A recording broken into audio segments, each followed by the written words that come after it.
నమస్తే. Malayala super hit movie 'Manjummel boys' ఇప్పుడు తెలుగులో అనువాదం అయ్యి ఆ సినిమా రిలీజ్ అయింది. అయితే సినిమాకి సంబంధించి రివ్యూ ఏంటి, సినిమా ఎలా ఉంది, అది ఏ జోనర్కి వస్తుందో ఇప్పుడు కనుక్కుందాం. సార్ నమస్తే. నమస్తే అండి. సార్, మలయాళంలో ఈ మధ్యకాలంలో బాగా సూపర్ హిట్ అయిన సినిమా 'మంజుమల్ బాయ్స్'. అది తెలుగులో అనువాదం అయ్యి ఇప్పుడు వచ్చి ఇక్కడ తెలుగు ప్రేక్షకుల్ని అలరించిందా లేదా? 'మంజుమల్ బాయ్స్' ఇది ఏంటంటే పేరు అసలు మార్చుంటే బాగుండేది అనిపించింది నాకైతే. 'మంజుమల్ బాయ్స్' అంటే తెలియదు కదా. ఇప్పుడు గుంటూరు కుర్రాళ్ళు లేదా 7 ఫ్రెండ్స్ 9 ఫ్రెండ్స్ ఆ పేరు పెడితే బాగుండేది. అందులో 9 మంది కుర్రాళ్ళు ఫ్రెండ్షిప్ కాబట్టి 9 ఫ్రెండ్స్ అని పెడితే బాగుండేది. 'మంజుమల్ బాయ్స్' అంటే చూసేవాళ్ళకి ఏంటంటే ముందు టైటిల్ క్యాచీగా లేదు. అసలు 'మంజుమల్ బాయ్స్' అంటే ఏమనుకోవచ్చు? 'మంజుమల్ బాయ్స్' అంటే కేరళ ప్రాంతంలో ఒక ఊరండి వాళ్ళది. మంజుమల్ అనే ప్రాంతంలో ఊరు. ఈ సినిమా కథ అక్కడి నుంచే తయారైంది. ఆ ఊళ్ళో ఉన్న చిన్నప్పటి నుంచి ఫ్రెండ్స్గా ఉన్న 9 మంది కుర్రోళ్ళ ప్రయాణమే అనుకోవచ్చు. ఇదేంటంటే ఏ జానర్ కింద సర్వైవల్ థ్రిల్లర్ అంటారు వీటిని. ఒక విధంగా చెప్పాలంటే ఇప్పుడు బోరు బావిలో ఒక పాప పడింది. ఆ పాపను తీసుకురావడానికి యంత్రాంగం వస్తే అందరూ టీవీలు కత్తుకొని చూసిన సందర్భాలు ఉన్నాయి, మనకు తెలుసు. ఖచ్చితంగా అలాంటి కోవలోకే ఈ సినిమా వస్తుంది. వీళ్ళు ఏం చేస్తారంటే ఆ ఊరు కుర్రాళ్ళు వివిధ పనుల్లో సెటిల్ అయిపోతారు. వాళ్ళు ఎవరి వృత్తులు ఉద్యోగాలు ఉంటాయి. ఒక ఊళ్ళో పెళ్ళి కానీ ఏమైనా పేరెంట్గా జరిగినా ఈ కుర్రాళ్ళందరూ వచ్చి ఫ్రెండ్షిప్ డ్యాన్సులు అందరూ వేయటం ఇవి చేస్తారు. అది ప్రవృత్తి వీళ్ళకి. వాళ్ళ వృత్తులు వేరుగా ఉంటే ప్రవృత్తి ఏంటంటే ఫంక్షన్స్లో వాటి డ్యాన్సులు చేయటం చేస్తారు. చివరికి మనం కూడా టూర్ వెళ్దాం, కొడైకెనాల్ టూర్ వెళ్దామని బయలుదేరి వెళ్తారు వీళ్ళు.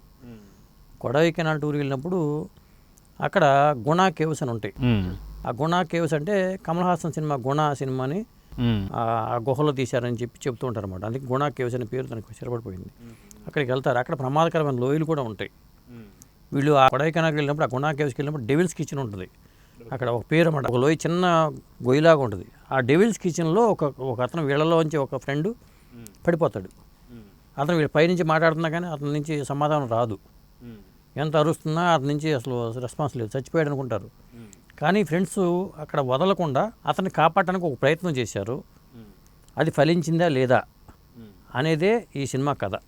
ఓకే, అంటే అక్కడ ఉన్న ఫ్రెండ్స్లో ఒక అతను బతికాడా లేదా అతన్ని తీసుకురా బయట బోర్లో పాపని బయట తీసుకొచ్చారు లేదని మనం అనుకుంటాం కదా. ఆ పడిపోయిన వాళ్ళు అంతకుముందు 15 మంది చనిపోతారు అక్కడ. అదే పడిపోయిన చదివే ఒక మంత్రి గారి తాలూకు పడితేనే ఎన్నో తీసుకొచ్చి చిన్న ఎముక ముక్క తీసుకొచ్చినా మేము కర్మకాండాలు చేసుకోవడానికి తీసుకొచ్చిన 15 లక్షలు బహుమతి ప్రకటించారంట. ఆ రోజుల్లో ప్రకటించారంట. ఓకే, అలాంటి దాంట్లోంచి ఈ అబ్బాయిని బయటకు తీసారా లేదా అనేది ఒక అడ్వెంచర్ థ్రిల్లర్గా చూడాలి మనం. ఆ పడిపోయిన వాడు ఎక్కడికి వెళ్ళిపోయాడు, అసలు దెయ్యాలు ఉంటాయి, అక్కడి నుంచి గబ్బిలాలు ఎగురుతాం పైకి వెళ్ళిపోతాయి, అంటే దెయ్యాల గుహ ఇట్లాంటివన్నీ వస్తాయి అన్నమాట. అందులో ఏం జరిగింది, అతను బయటపడ్డా లేదా అనేదే ఈ సినిమా కథ. అయితే మనకు స్టార్టింగ్ నుంచి ఒక గంట పాటు ఒక అనవసరమైన సన్నివేశాలు మనకు అనిపిస్తాయి. ఇప్పుడు పెళ్ళిళ్ళు, పేరెంటాళ్ళు, ఆ డ్యాన్సులు అవన్నీ చూపించకుండా డైరెక్ట్ కథలోకి వెళ్ళిపోయి ఒక కమర్షియల్ ఎలిమెంట్స్తో తీసుకొస్తే అది వేరుగా ఉండేది. వీళ్ళు ఏంటంటే ఒక ఎక్కడ మొదలైందో ఆ ఊరి నుంచి అవన్నీ చూపించుకుంటూ వచ్చారు, స్టెప్ బై స్టెప్ చూపించుకుంటూ వచ్చారు కాబట్టి కాసేపు ఇది ఇబ్బందిగా అనిపిస్తుంది. తర్వాత మాత్రం ఎప్పుడైతే కుర్రాడు దాంట్లో పడిపోతాడో ఆ సుభాష్ అనే అతను, అక్కడి నుంచి సినిమాకి ఒక హైప్ వచ్చింది. అయితే ఇది జస్ట్ ఒక స్టోరీ నరేషన్ అని అనుకోవచ్చా, లేకపోతే రియల్గా జరిగినటువంటి స్టోరీ అని చెప్పి? ఇది రియల్ సంఘటన. వీళ్ళు సినిమాగా ఎందుకు తీశారంటే అప్పట్లో సంచలనం అది. కేరళలో 9 మంది కుర్రాళ్ళు ఇట్లా వెళ్ళిపోయి కొడైకెనాల్కి వెళ్ళిపోయి ఆ ప్రమాద బారిన పడిపోతే వీళ్ళు వదిలి వచ్చేయకుండా అతను రక్షించుకోవడానికి ఏం చేశారు అని ప్రయత్నం చేశారు గతంలో. ఓకే, ఆ ప్రయత్నం ఇన్స్పిరేషన్తోనే దీన్ని సినిమాగా చేస్తే బాగుంటుందనే ఉద్దేశంతో సినిమా చేశారు. నాకు తెలిసి 20 కోట్లు అంటున్నారు కానీ 20 కోట్లు అయ్యి ఉండదు, ఒక 10 కోట్లు అయ్యి ఉంటుందేమో ఈ సినిమాకి. ఆర్టిస్టులు కూడా తెలిసిన ఆర్టిస్టులు అంటే ఎవరు లేరు. ఒక ఆర్టిస్టు అందరికి తెలిసిన అతనే, మెయిన్ హీరో అంటూ ఎవడో లేడు ఇక్కడ, కథే హీరో. ఓకే, అయితే 10 కోట్లతో చేసిన సినిమా 200 కోట్లు వసూలు చేసింది అక్కడ కేరళలో. పెద్ద సంచలనం ఈ సినిమా. టాప్ గ్రాసర్స్లో ఈ సినిమా ఉంది. దీన్ని మైత్రి మూవీస్ వాళ్ళు అనువాదం చేసి రిలీజ్ చేశారు. అదండి. అయితే మొత్తానికి ఈ సినిమా చూస్తున్నప్పుడు మీరు ఇందాక అన్నట్లు ఇది రియల్ సంబంధించినటువంటి స్టోరీ, ఇది అంతకుముందు జరిగిందని. అయితే రియల్ ఫుటేజ్ కానీ లేదా రియల్ అంతకుముందు జరిగినటువంటి ఏమన్నా వీడియో కానీ ఏమైనా ప్లే చేసి ఉంటారు? అవేం ప్లే చేయలే. కాకపోతే అంటే సర్వైవ్ అయ్యాడా లేదా అనడానికి కొన్ని కొన్ని చిన్నప్పుడు సంఘటనలు, ఆ పడిపోయిన కుర్రాడు సంబంధించి కొన్ని చిన్నప్పుడు సంఘటనలు అవన్నీ చూపించుకుంటూ వచ్చాడు. ఈ ఫ్రెండ్స్ చిన్నప్పుడు కూడా వీళ్ళు స్నానానికి వెళ్ళటం, అంటే టీము చిన్నప్పటి నుంచి ఫ్రెండ్స్, వీళ్ళలో అన్యోన్యత అంతగా ఉంది, వీళ్ళ ఫ్రెండ్షిప్ ఎంత బలమైంది అనే సన్నివేశాలు మాత్రం బాగా ఎస్టాబ్లిష్ చేయగలిగాడు. ఎందుకంటే ఫ్రెండ్స్ అంతమంది ఉన్నా కానీ కొంతమంది విడిపోతారు. వీళ్ళు ఏంటంటే 9 మంది కూడా రకరకాల వృత్తుల్లోనూ ఉన్నా కానీ వాళ్ళు కలిసే ఉంటారన్నమాట. ఆ బంధం అంత పటిష్టంగా ఉంది, ఫ్రెండ్షిప్ అనేది బాగా చూపించగలిగాడు డైరెక్టర్. చిదంబరం అంటున్నారు డైరెక్టర్ అతను. అట్లయితే సినిమా అయితే అది బలంగా చూపించాడు. అదిగాక ఈ సినిమాకి సంబంధించి చూస్తే కమర్షియల్గా హిట్ అయ్యే అవకాశం ఉందంటారు. కమర్షియల్గా హిట్ అనేది ఇవాళ రేపటి తెలిసిపోద్దండి. ఈ సినిమాకి ఏంటంటే మంజుమల్ బాయ్స్ అని వాళ్ళు ఎందుకు పెట్టారంటే తెలుగులో కూడా అది ఒక పెద్ద నోటెడ్. మంజుమల్ అనే ప్రాంతం సినిమా అక్కడ పెద్ద హిట్ అయిందని ఒక టాక్ ఉంది కదా. ఇప్పుడు కాంతారా సినిమాకి కాంతారా అని పెడితే చూస్తారు, కానీ వేరే పేరు పెడితే స్టార్టింగ్లో అనిపించాను కాంతారా అని పెట్టకుండా వేరే పెడితే బాగుండేది, మనకు అర్థమయ్యే పేరు పెడితే బాగుండేది అనుకున్నాం. ఈ మధ్యన అర్థం కాకుండా పేరు పెట్టడమే ఒక ప్లస్ పాయింట్ అవుతుంది. కాబట్టి మంజుమల్ బాయ్స్ 200 కోట్లు చేసిందంట అనే టాకే చాలు కదా ఈ సినిమాకి మైలేజ్ రావడానికి. అదిగాక ఊరు పేరు అనేది ఇంపార్టెంట్ కాబట్టి దానికి నేటివిటీ పోకుండా. అవును, వాళ్ళు ఎక్కడో కొడైకెనాల్, అక్కడి నుంచి కేరళ నుంచి కొడైకెనాల్కి వెళ్ళి కొడైకెనాల్ గుణ కేవుల్లో వీళ్ళు ఆ కేవ్స్ కూడా వీళ్ళు చిత్రీకరించిన లొకేషన్స్ చాలా అద్భుతంగా ఉన్నాయి. తర్వాత ఇతను రక్షించడానికి చేసిన ప్రయత్నాలు చేసిన లోపలికి 150 అడుగుల లోపలికి పడిపోతాడు అతను. ఆ 150 అడుగుల లోపలికి అక్కడికి వెళ్ళడానికి ఎవరు సాహసించరు, ఎందుకంటే వాళ్ళకి తెలుసు, లోకల్ వాళ్ళకి, ఆ ఫారెస్ట్ డిపార్ట్మెంట్ వాళ్ళకి తెలుసు, అక్కడ పోలీసులకి తెలుసు, 15 మంది చనిపోయారని తెలుసు. కాబట్టి వాళ్ళు అతను రక్షించడానికి కోసం ఎవరినో ఒకళ్ళు లోయలు దింపడానికంటే ఎవరు ఇష్టపడరు. మేము వెళ్ళం, మా ఫ్యామిలీ పిల్లలు నేను అయిపోతానని చెప్పి ఎవరు ఇష్టపడరు. అందులో ఈ 8 మందిలో ఒకడేంటి అందరూ రెడీ అవుతూ ఉంటారు, అతను తీసుకొస్తా నేను వెళ్తాను వీళ్ళు సిద్ధపడతారు, ప్రాణాలు పోయినా సరే నా ఫ్రెండ్ని కాపాడుకుందామని. అది ఆ పాయింట్ అనేది మనకి హత్తుకుంటుంది.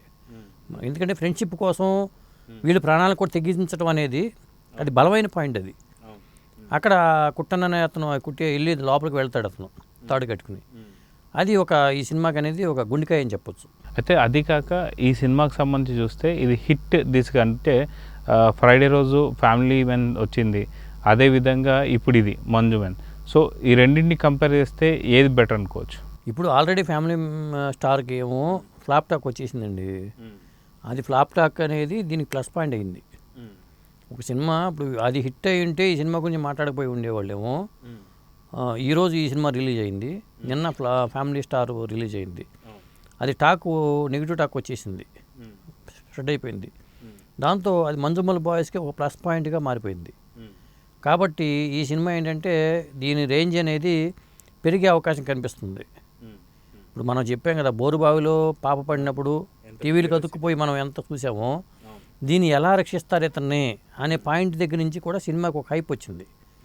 అక్కడి నుంచి సినిమా కొద్దిగా అరెస్టింగ్గా ప్రేక్షకుని కట్టిపడేసేలాగా ఆ సన్నివేశాలు ఉన్నాయి.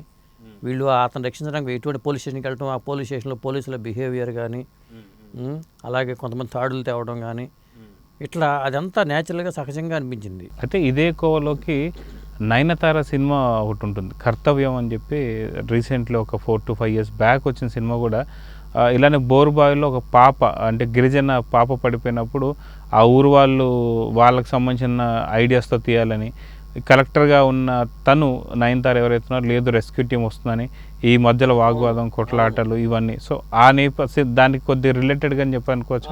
అట్లా అనుకోవచ్చు, ఎందుకంటే ఇలాంటి కొత్త అంశాలతో ప్రయోగాలు చేస్తారు, కేరళ వాళ్ళే చేస్తారు. అక్కడ జనం కూడా ఇలాంటి సినిమాలే చూస్తారు. ఈ రొటీన్ ఫార్ములా సినిమాలకి కాకుండా ఇలా ప్రయోగాత్మకంగా ఏదో సినిమా చేస్తే యాక్సెప్ట్ చేస్తున్నారు. మన వాళ్ళలో కూడా అభిరుచి వచ్చింది ఈ మధ్యకాలంలో. చాలా సినిమాలను, అలాంటి సినిమాలను మాత్రం జనాలు వెళ్తున్నారు, థియేటర్కి వెళ్తున్నారు, చూస్తున్నారు. కాబట్టి దీనికి రేటింగ్స్, రివ్యూల పరంగా చూసుకున్నా కానీ ఎట్లా చూసుకున్నా పాజిటివ్ బజ్ అయితే వచ్చేసింది సినిమాకి. నిన్న ప్రీమియర్ షో వేశారు, సినిమా ఇవాళ రిలీజ్ కాబట్టి నిన్న సాయంత్రమే చూశాను నేను. ఆ టాక్కిను ఈరోజు వచ్చిన టాక్కి కూడా కొద్ది తేడా ఉంది. ఎందుకంటే ఆ స్టార్టింగ్లో కొన్ని అంశాలు తీసేసి ఉంటే, అంటే సినిమా నిడివి ఎక్కువసేపు ఏమీ లేదు, 143 నిమిషాలు ఉంది సినిమా. అంటే దాదాపు 2.5 గంటల సినిమా కనుకోవచ్చు, 2 గంటల 20 నిమిషాలు 20 సినిమా అది. కాకపోతే ఏంటంటే వాళ్ళు సహజత్వం కోసం ఏంటంటే ఆ పెళ్లిలో వీళ్ళు చేసి డ్యాన్సులు ఏంటి, వీళ్ళ బంధం ఎలాంటిదో తెలియజెప్పడం కోసం అన్నట్టుగా చూపించుకుని వచ్చాడు. కొంత అక్కడ ల్యాగ్ కనిపిస్తుంది. ఆ తర్వాత అతను ఎప్పుడైతే అక్కడ గుహల్లోకి వెళ్తారో ఇక్కడ వీళ్ళు చేసే సాహసాల వల్ల ఆ ఫోటోలు పిచ్చి వల్ల ఆల్బమ్ తయారు చేసుకుంది అనుకోవడం వల్ల దాంట్లో పడిపోవడం దగ్గర మొదలవుతుంది. ఆ వర్షం పడినప్పుడు నీళ్ళు వెళ్ళిపోతే, ఆ కేవ్లో నీళ్ళు వెళ్ళిపోతే దాన్ని అడ్డుకోవడం కోసం వీళ్ళు చేసే ప్రయత్నాలు కానీ, తన ఫ్రెండ్ని కాపాడు చచ్చిపోతాడు నీళ్ళు వెళ్ళిపోతే అనే భయంతో, ఇలాంటి అంశాలన్నీ కూడా దానికి కూడా ఒక లాజిక్ పెట్టడం అనేది కొద్దిగా ఇంట్రెస్టింగ్గా ఉంది. ఇప్పుడు ఏదైతే మనం అనుకుంటున్నాం మెయిన్ ముఖ్యమైనటువంటి లొకేషన్ వచ్చేసి గునా కేవ్స్ అంటున్నారు. సో వాళ్ళు న్యాచురల్ అక్కడ లొకేషన్స్లోనే షూట్ జరిగింది అనుకోవచ్చా, లేదా సెట్స్ ఏదైనా వేసి చేశారనుకోవాలి? లొకేషన్లో చేస్తుంటారండి, డెవిల్స్ కిచెన్ అని అంటున్నారు. ఆ లొకేషన్లో అలాంటి సెట్ కూడా వేస్తారు కంపల్సరీగా. ఆ లొకేషన్స్ అవన్నీ చూపించారు, కొడైకెనాల్ అక్కడ ఎట్లా ఉంటుంది అవన్నీ చూపించారు. కానీ నేను అనుకోవడం అదంతా ఒక సెట్ వేసుకుని అక్కడ చేసింది కానీ భావిస్తున్నాను. ఎందుకంటే ఆ వర్షం కానీ న్యాచురల్గా అవన్నీ అది క్రియేట్ చేయాలంటే చాలా కష్టం కదా అక్కడ. కాబట్టి అది సెట్ వేసుకుని ఆ ఫ్లో కొట్టుకు రావడం న్యాచురల్గా చూపించారు. అది మనకి అది ఏంటంటే అక్కడే జరుగుతున్నట్టు కనిపిస్తుంది, ఓకే, సెట్లో వేసినట్టు కనిపించదు. ఎందుకంటే అక్కడ అది చేయాలంటే చాలా కష్టమైన అంశం. అది ఖచ్చితంగా అది సెట్ అవుతుంది. కాకపోతే ఆ లొకేషన్స్ కూడా తీశారు. అక్కడికి వెళ్ళటం, ఆ జీప్లో వాళ్ళు వెళ్ళటం అవన్నీ కూడా ఆ లొకేషన్సే. అయితే ఈ సినిమా గురించి మీరు ఒక మాటలో చెప్పాలంటే ఏం చెప్తారు? అంటే ఒక మంచి ప్రయత్నం అని చెప్తా. ఎందుకంటే రొటీన్ ఫార్ములా సినిమాలకు భిన్నంగా ఈ తరహా ఆ ఫ్రెండ్షిప్ ఎలాంటిది, ఆ బంధాన్ని గురించి చెప్పాలనుకోవటం, ఆ 9 మందిలో కూడా అంత బంధం ఏర్పడటం అనేది అలాంటి ఫ్రెండ్స్కి ఇది చాలా నచ్చే సినిమాగా చెప్పొచ్చు ఇది. ఓకే, సో మొత్తానికి ఈ సినిమాకి మీరు ఇచ్చే రేటింగ్? నేను ఇచ్చే రేటింగ్ అయితే 3 ఇస్తానండి, 5కి 5 out of 3. ఓకే, అంటే చూసినప్పుడు ఏమో నాకు కాసేపు ఆ బోరు కొట్టింది కాబట్టి ఆ కొంతసేపు పాటు నేను 2.5 అనుకున్నాను. కానీ లేదు, ఈ సినిమాని మనం ఇది అందరికీ చేరాలి, ఒక మంచి ప్రయత్నం చేశారు అనే ఉద్దేశంతో నేను 3 అయితే ఇస్తాను 5కి. ఓకే, సో చూద్దాం సార్. మొత్తానికి నెక్స్ట్ ఈ వీకెండ్ అయిపోయే లోపల కలెక్షన్స్ కూడా మంచి కలెక్షన్స్ రావాలని చెప్పి కోరుకుందాం. నమస్తే.